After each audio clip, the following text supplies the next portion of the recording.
നമസ്കാരം. സാംസ്കാരിക വാർത്തകൾ. സിനിമാ ലോകത്തേക്ക് കടക്കാൻ ആഗ്രഹിക്കുന്ന UAE-ലെ മലയാളികൾക്കായി സ്വാതി ക്രിയേഷൻസ് അബുദാബി മലയാളീസിന്റെ സഹകരണത്തോടെ അഭിനയത്തിനും സംവിധാനത്തിനുമായി വർക്ക്ഷോപ്പ് സംഘടിപ്പിക്കുന്നു. ജൂൺ 26 രാവിലെ 10 മുതൽ വൈകിട്ട് 7 മണി വരെയുള്ള വർക്ക്ഷോപ്പ് അബുദാബി ഇന്ത്യ സോഷ്യൽ സെന്ററിൽ നടക്കും. സംവിധായകൻ ഗിരീഷ് ദാമോദറാണ് വർക്ക്ഷോപ്പ് നയിക്കുന്നത്. ഫോട്ടോഗ്രാഫി ഡയറക്ടർ അഖിലേഷ് ചന്ദ്രനും പങ്കെടുക്കും. വർക്ക്ഷോപ്പിൽ പങ്കെടുക്കുന്ന നല്ല അഭിനേതാക്കൾക്ക് ഗിരീഷ് ദാമോദറിന്റെ അടുത്ത ചിത്രത്തിന്റെ ഭാഗമാകാനുള്ള സാധ്യത കൂടിയുണ്ട്.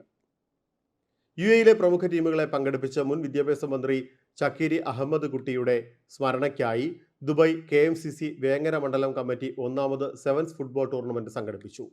അൽ ഖിസൈസ് അൽ സാദിഖ് സ്കൂൾ മൈതാനത്ത് നടത്തിയ ടൂർണമെന്റിന്റെ ആവേശകരമായ ഫൈനൽ മത്സരത്തിൽ ടൗൺ ടീം പഴയങ്ങാടി 2-4 ഗോളുകൾക്ക് ടുഡോ മാർക്ട് FCയെ പരാജയപ്പെടുത്തി. വിന്നേഴ്സിന് PTA മുനീറും അബിനാസ് ചാക്കിരി 2ാം സ്ഥാനക്കാർക്കും 3ാം സ്ഥാനക്കാരായ മാജിക്സ് ദുബായ് ടീമിന് ഡോക്ടർ യാസിറും ട്രോഫികൾ സമ്മാനിച്ചു. കണ്ണൂർ ജില്ലയിലെ നാറാത്ത് കുളത്തിൽ വീണ 2 കുട്ടികളെ രക്ഷിച്ച കാമ്പ്രത്ത് സാവിത്രിയെ സദ്ഭാവന ഗ്ലോബൽ കൾച്ചറൽ ഫോറം ആദരിച്ചു. ചെയർമാൻ അജിത് കുമാർ പൊന്നാട അണിയിച്ചു. ICSE സിലബസിൽ 10ാം തരത്തിൽ ഉയർന്ന മാർക്ക് നേടിയ ശ്രേയ സുദീപിന് treasurer Moidu Kuttiadi, advisory board അംഗം ആനന്ദൻ പെരുമാച്ചേരി എന്നിവർ ചേർന്ന് മെമന്റോ നൽകി അനുമോദിച്ചു.